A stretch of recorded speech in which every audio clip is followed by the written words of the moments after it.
So IP address, MAC address, we have seen that there is a dotted decimal notation, hexadecimal, and your MAC address also hexadecimal format. About IPv4 address, so an IP address is a unique address that identifies a device on the internet or local network.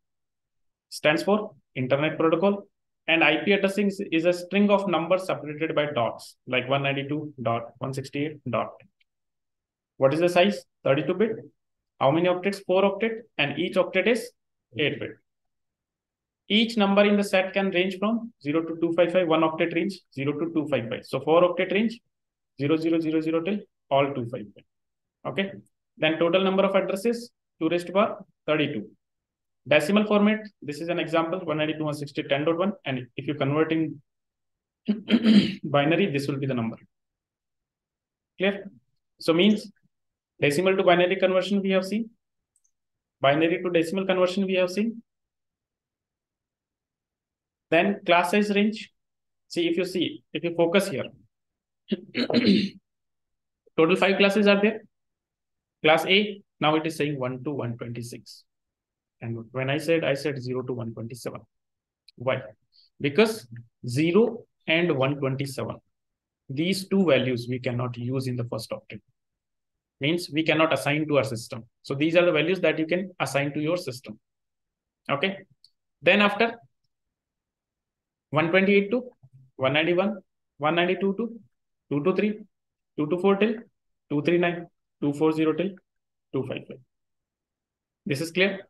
Now, when you want to assign IP address to your PC, you can only use these 3 ranges.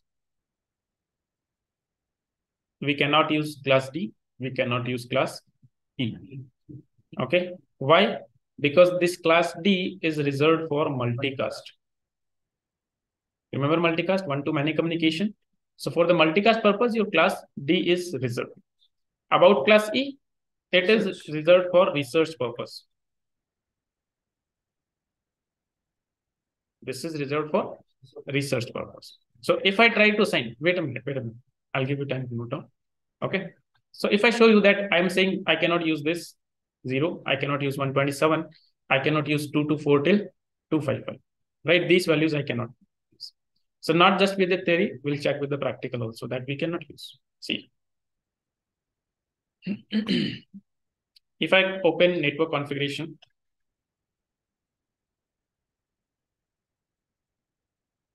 let's say I'll go with the Ethernet and I'll try to assign the IPv address. See, right now it is automatic. I'll say use the following. First of all, I'll try with 0. What it is saying? 0 is not a valid entry. Please specify a value between 1 and 223. That means class D and class E, 224 till 225 we cannot assign. Those two are clear. 0 is clear. 0 also not a valid entry. Okay. Now let me do 127 because I'm saying 127 also reserved. IP address starting with 127 are not valid because they are reserved for loopback addresses.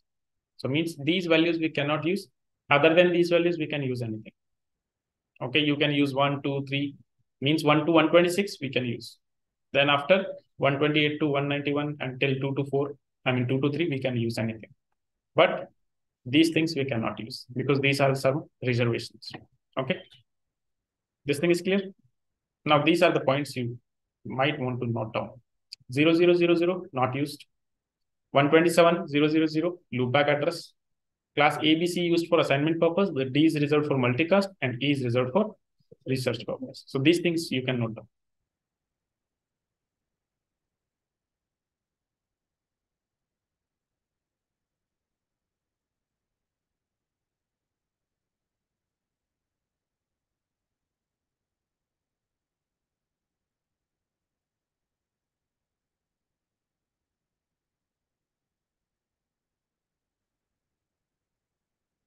So now you understand why class A is 1 to 126 because we cannot use 0 and 127.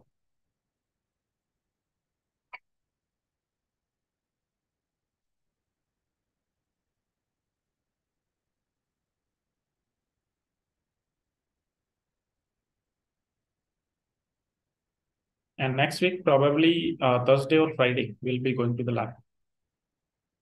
Okay, and we'll see how to access the devices and do the basic configuration and now.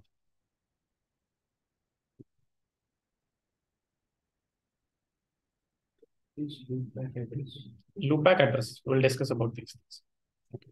Basically, this loopback address is just to test your NIC card system, whether it is working properly or not. Let's say your system interface card, it is working properly or not. So when you ping some address, let's say 127.0.0.1, so that traffic will never leave your NIC card. That will never go on the cable. That will just remain in your system only. So to just check that whether it is working properly or not. We have loopback addresses also, and later on we'll discuss about loopback interfaces also.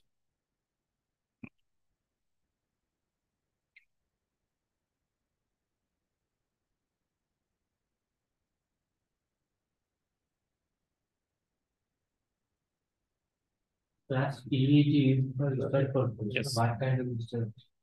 So many research, let's say there are army people also using a network. So they do not use our normal networks. Okay? These government organizations and these things, they do not use our normal networks. Otherwise, anyone will connect, right? So they use what? Research purposes. So the type is 000 we can use for static. That is just a way to define a static route.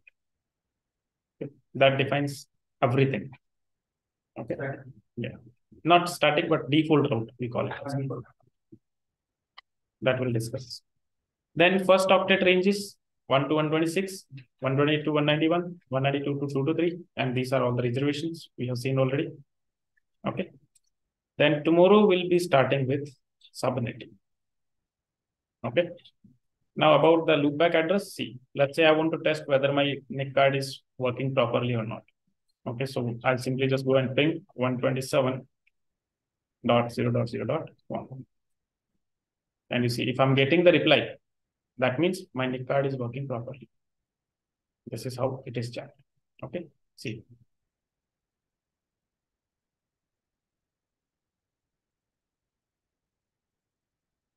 In computer networking, localhost is a name that refers to the current device used to access it. Okay, it is used to access the network services that are running on the host via the loopback network interface. So if you see this particular C,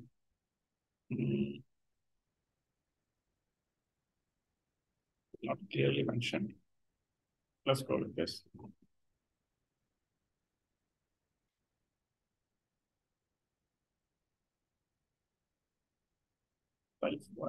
Yeah.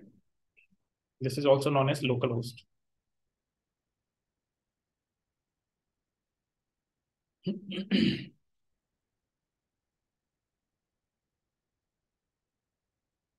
See here.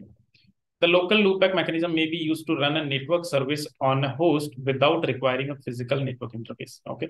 So if you do not have a physical interface, again, your network connectivity can be tested using the loopback IP 127.0.0.1. You just ping it, you get the reply. That means everything is valid. Okay. All right.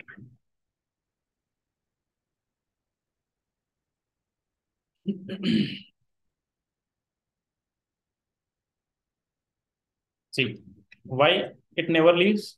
Because that means any packet sent to any of those addresses is looped back, means going in loop. So it is looping inside your network interface card, never leaving your network interface card.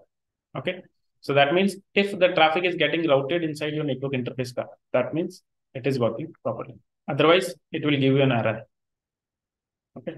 See, when you try to ping a different IP, let's say some IP that is not even available inside your network, not 127, let's say if I try to use some different IP, 172.16.1.111.